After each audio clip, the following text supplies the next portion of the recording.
কেমন আছেন আপনারা সবাই? একটা জরুরি ইমিগ্রেশন সংবাদ দেওয়ার জন্য আসলে এই ভিডিওটি।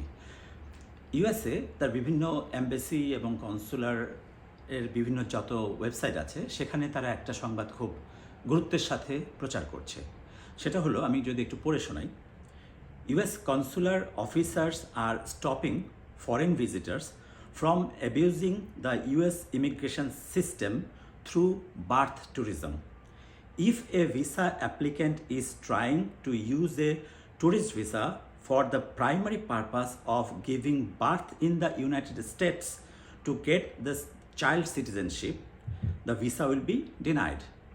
তারা এটা বলছে, সারমর্ম এই দাঁড়ায়, কেউ যদি আমেরিকাতে সন্তান জন্ম দিয়ে সুবিধা নেওয়ার জন্য ভিসার জন্য অ্যাপ্লাই করে থাকেন, বা তার প্রাইমারি পারপাসটাই যদি হয় সন্তান জন্ম দেওয়া এবং ইউএসএ চাইল্ড সিটিজেনশিপ, তাহলে সেই ভিসা অ্যাপ্লিকেশনটি তারা ডিনাই করবে।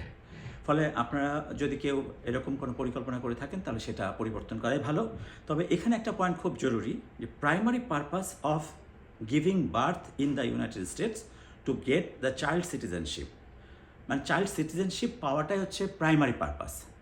ফলে এখানে একটা পয়েন্ট বলে রাখি, আপনার আইনজীবী নিশ্চয়ই সেটাও ফাইট করবে যে কোনটা প্রাইমারি পারপাস আর কোনটা প্রাইমারি পারপাস নয়। ফলে প্রত্যেকটা জায়গাতে কিছু না কিছু আলোচনার জায়গা থাকে। তো আবারও বলছি, যদি শুধুমাত্র প্রাইমারি পারপাস হিসাবে চাইল্ড সিটিজেনশিপ পাওয়ার জন্য ইউএসএ আসার কোনো পরিকল্পনা থাকে, তার পরিবর্তন করাই ভালো। ভালো থাকবেন সবাই।